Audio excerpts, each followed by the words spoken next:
What's happening, everyone, and welcome back to the Pathways to Success podcast. I have returning guest Adu, who is a creative professional, a speaker, and the author of the new book, The Threat of Creative Annihilation. Adu, what's up, man? How's it going? Good to see you back here. Thank you.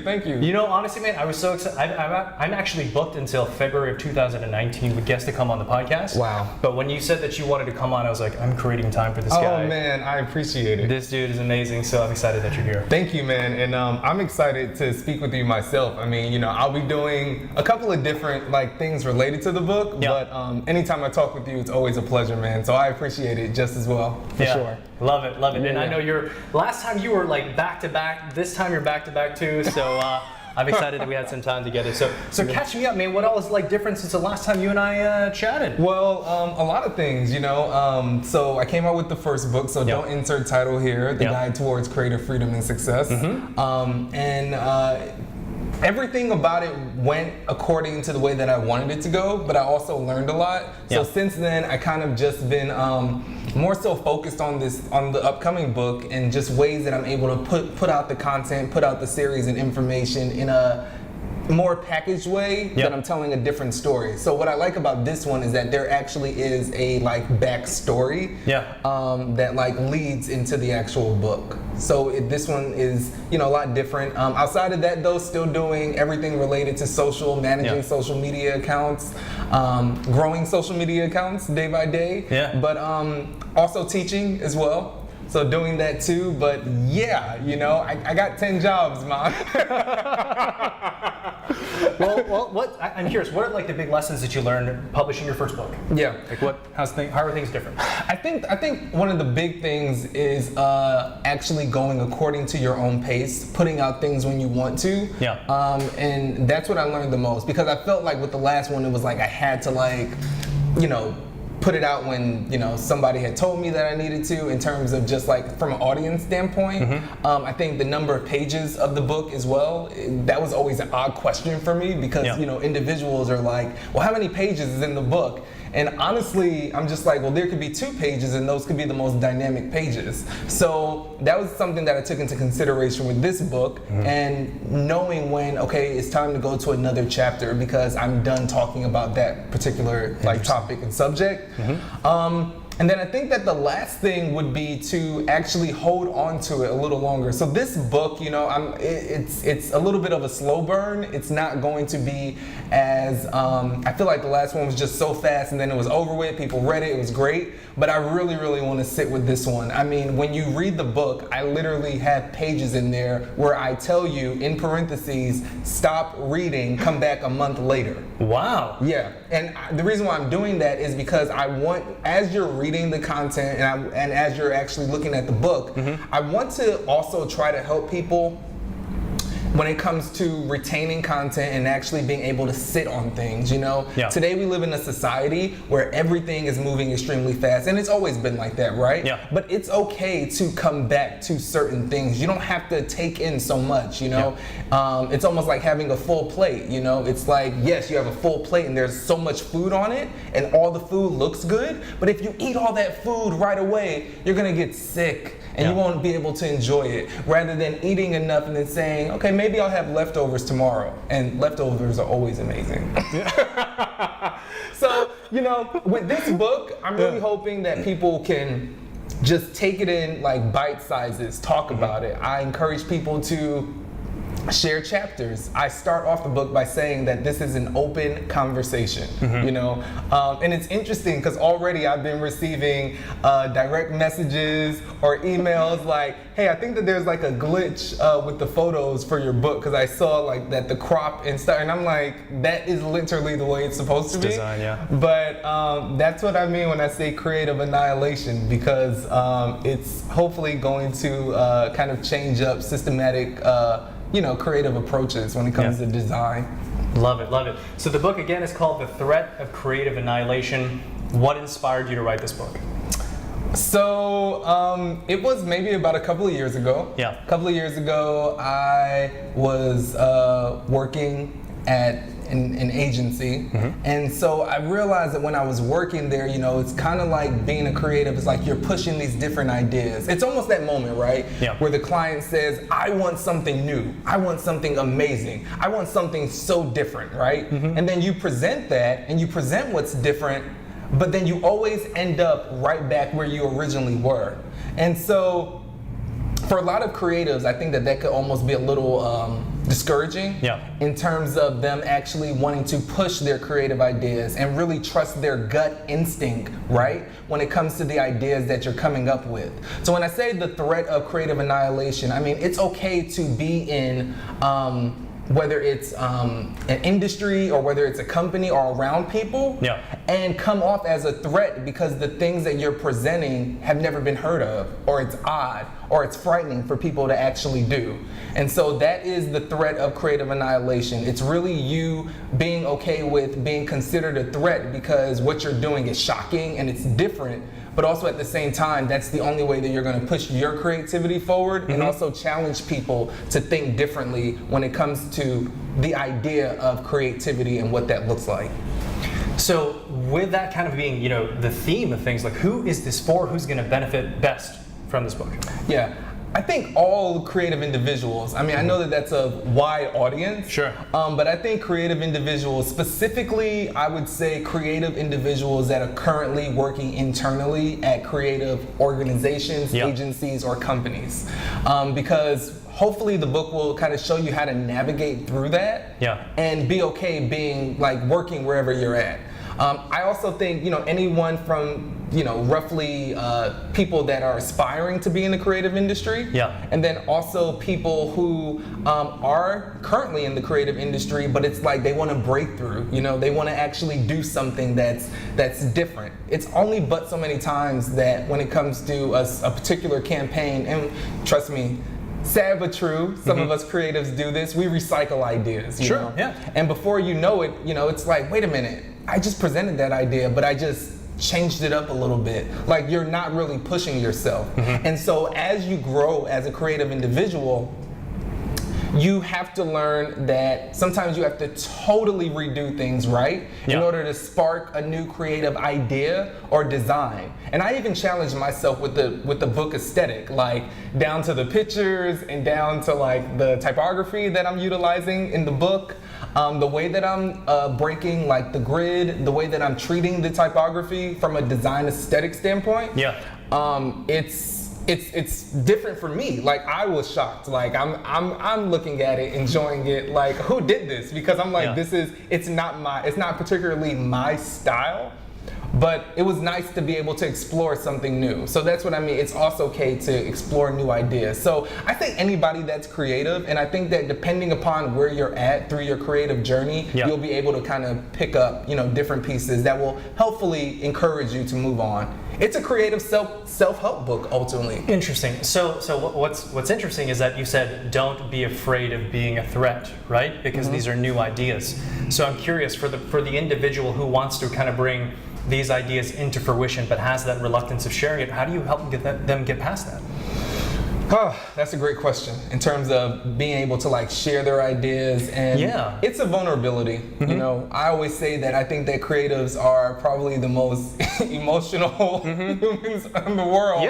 Because, you know, we're constantly putting out something, right? We're constantly at the forefront. So, you know, through saying that, you have to be okay with trusting yourself. Like, it goes right back to my last book, and that's the reason why I wrote this one, because it's like the first one was don't insert title here, right?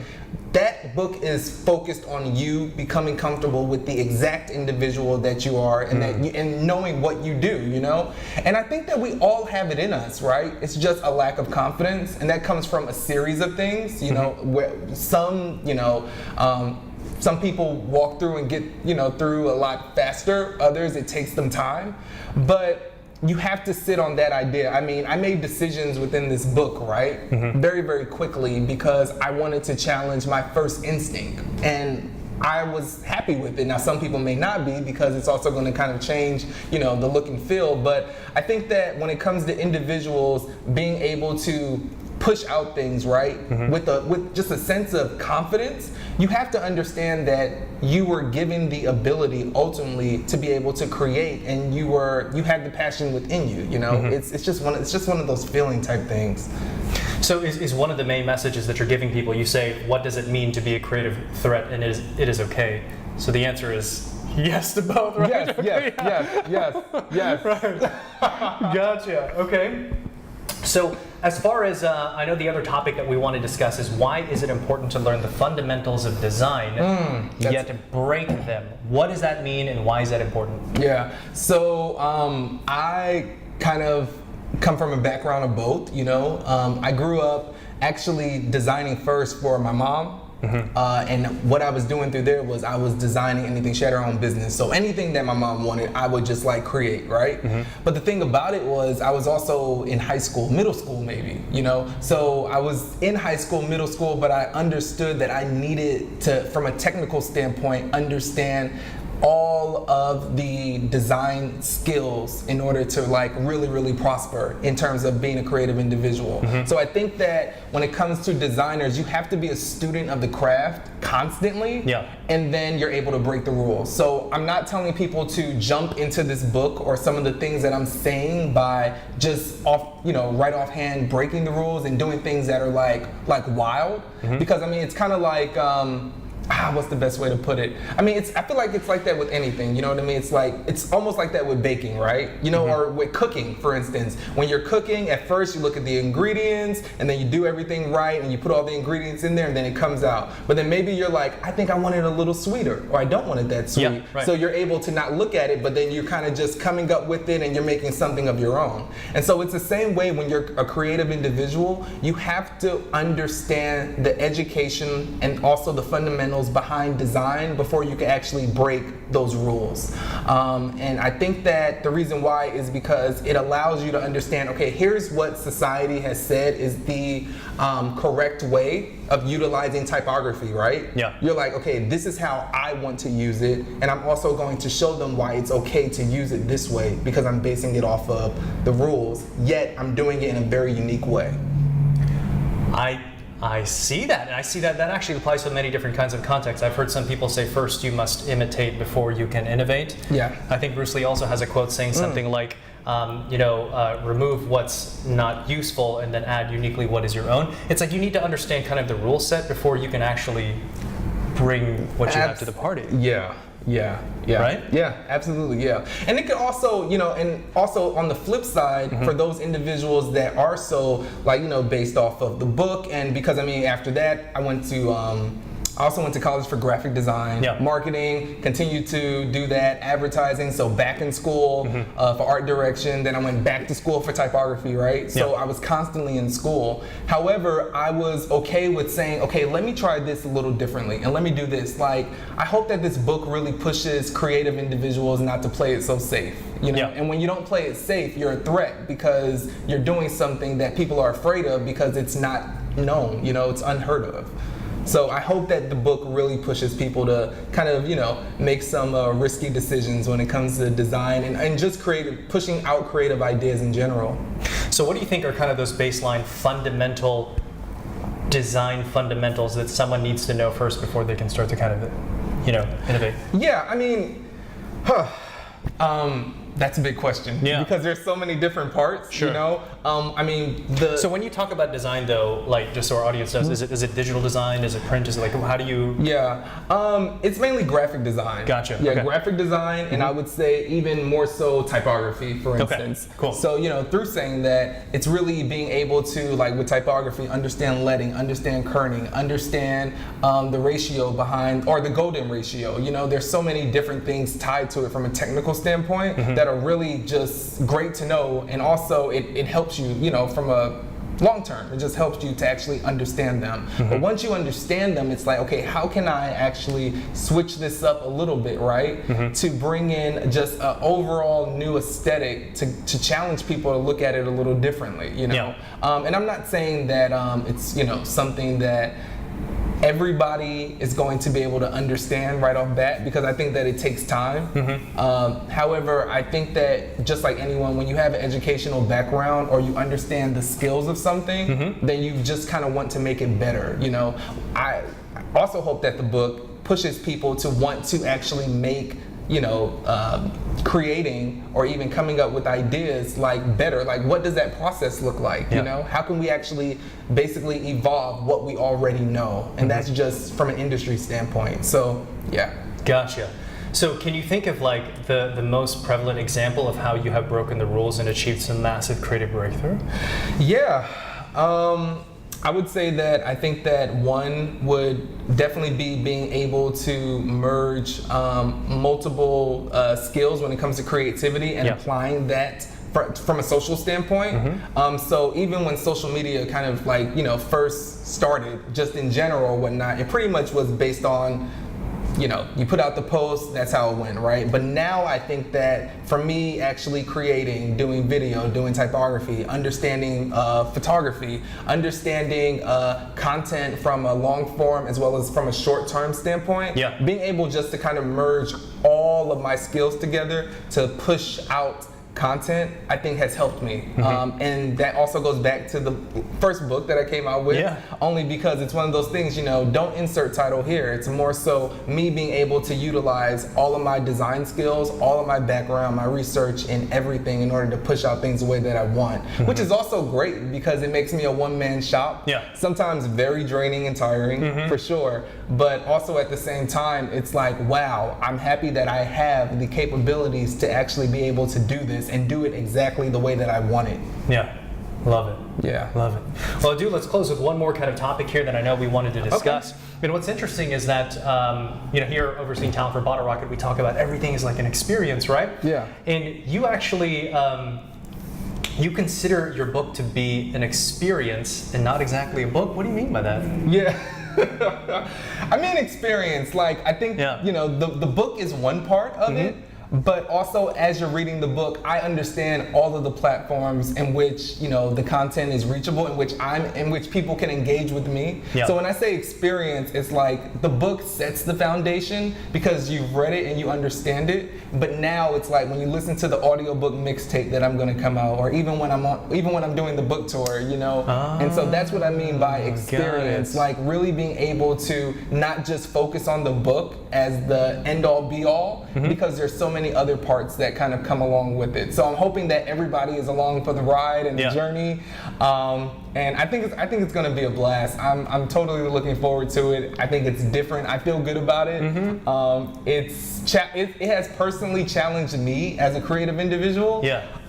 So yeah, it's going to be more so of an experience. I mean, when you think of book too, sometimes from a traditional standpoint, I think people just have something like stuck in their head of a book and hard copy and, you know, pages. Like even the pages with the type on it is literally all color, you know, like the typography, you know, is, I played with it, you know, and I also based the typography off of the story that I was telling. So depending upon the mood, I talk about the twists and turns of life. The typography is literally like shaped like that so that, you know, it almost shows navigation rather than just kind of going right, left, right, left, right, left. So all those things I thought about. And like I said, it's an experience, and I hope it's one that people enjoy, hopefully. So Adu, something that you feel is kind of unique about the book is like the way that you architected the chapters. So like, what do you mean by that? Yeah, so basically every chapter I have like from to, and it kind of goes like that. So I have one where it says from you know, from broke to rich, from nowhere to somewhere, from then to now, so that's kind of like the cadence. And I'm hoping that through the chapters, the way that I kind of stage the chapters, people will understand that there's always a starting point to where you're at in life. And so hopefully through the title of the chapters, it will already kind of put people like in a mindset of where they're at versus where they can be. Interesting. So they're almost kind of like these isolated experiences to help you kind of through your own experience. Exactly. Awesome, man. Yeah. Is there anything else you think we should know about the book that would benefit our viewers and our listeners? Yeah, you know, it is somewhat based on a true story. And who might this story be about again? Yeah. It's somewhat based on a true story, but kind of is based on a true story. Yeah. No, so I was in Dallas, Texas, and very, very early in my career, so I didn't really understand just how agencies work when it came to clients leaving and you leaving. So as starting off just as a junior, designer, I was of course passionate. I still am passionate, right? But sometimes I think the work-life balance in terms of how much you're actually investing in your career versus everything else, it hits you at moments. And the moment that it hit me was I was actually laid off. So I was laid off one day unexpectedly, and so I was literally shocked, because I had just invested so much time into making the logo bigger, not really coming up with big ideas. And then on top of that, I go to, start my car doesn't work, so I'm walking home in the heat, so many different things. On the same day you got laid off? Same day, yeah. Dude, that's a movie. You'll see it. You'll see it. You will see it. You just wait. Just wait. You will see it. Yeah. So yeah, man, there was just a lot of different things that really inspired the book. And so when I say the threat of creative annihilation is because also when I was laid off and all those various different things happened, it made me realize just how much time I was investing in not even challenging myself. So there was all that time of me just kind of just doing. I was basically a robot, to making sure that I was doing the right thing. And it kind of took me going through that experience in order to go into different agencies or companies and actually then challenge what I was doing and also be proud of it. If that situation ever, happened again, I could at least leave with my head held high and be like, okay, well, this was great. I did some really, really cool things, but it was just at a really dull, interesting place in my life. And so that is kind of what the narrative of the book is based off of. So true story, not true story. So let me ask you this though. I mean, if your life's journey represented a lesson that our audience could learn from, what do you think that is, man? I think it's about breaking through. Yeah. I think it's about breaking through. Because in order for you to break through, you have to really be okay. Sometimes you have to really hit some lows in life in order to break through. And so I think that with anything, it's breaking through what you already know and challenging yourself. This book was tough, I mean, outside of this, I also, am a director, for social, doing various different things, also teaching. So it was a challenge where I could have easily, every time I went home, not even, started on the book, not contacted editors, not designed. I mean, but I'm literally designing 24 hours when you kind of think about it, pushing out content 24 hours, but I had to really break through. And the reason why is because at the end of the day, you always owe it to yourself to just see what you're capable of, and so pushing out this book was it was very, very heavy because it was I just had so many different things going on, but I was able to break through, really focus. I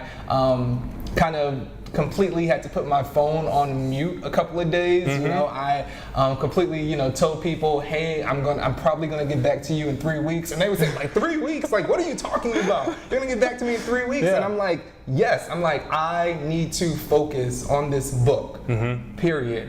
And so it taught me a lot about self-discipline. I thought that I had it, but I cut out a lot to really finish this book, put it out, and also put out the book in the most transparent state. While it definitely went through edits and revisions, I did not overdo it from a standpoint of where it's perfect.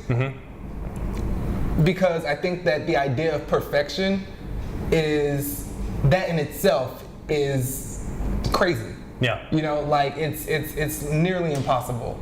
So being able to wash away that idea and just push out the book in full transparency of, and I write that in the book too. I say, it literally went through 3 rounds. Last book was probably 26. 26 rounds of revisions? Yeah. Dang. Yeah. And that's just like design photos, taking out this photo. It's just like madman. But I feel good about it. And a lot of that I think also is growth. Just as a designer and like where I'm at and being like, okay, this is cool, this is good. Like, you know, you can move on. Even when I teach, and not to like sidetrack, but even when I teach and I'm telling my students to come up with designs, I'll tell them, just do it. I need 50 designs in 30 seconds, right? And so it's like, yeah, exactly, right? Their minds are blowing. But I'm just talking about just sketches. Just get it down on paper. Because I realize that as a creative individual, when you have things here and it's not physically in front of you, then it's never actually going to come to life and you don't even have anywhere to start. So being able just to push out my ideas into this book and not on social media, which is why I don't know if you look at the bottom of the book, I say the longest social media post ever. And the reason why I say that is because that's what I was doing. You know, it was like a thought versus actually going to social, going straight to the book, and then building off of that idea, rather than thinking that I need to be so reactive when it comes to social platforms and constantly pushing out, you know, information. Like, that's ridiculous. So being able to now go kind of take a step back and sit on content and ideas that I want to share with the world and actually put it through a packaged experience is beautiful. Wow, love it. Yeah. Well, dude, like if there was one big takeaway that you would want your readers to walk away with after reading this book, like what's the thing that you want them to have? You know, I think the one thing that I want them to have is that it's okay you don't have to be stuck in your ways. Yeah. That's the one takeaway. It's like the one takeaway is challenging yourself to do things differently completely.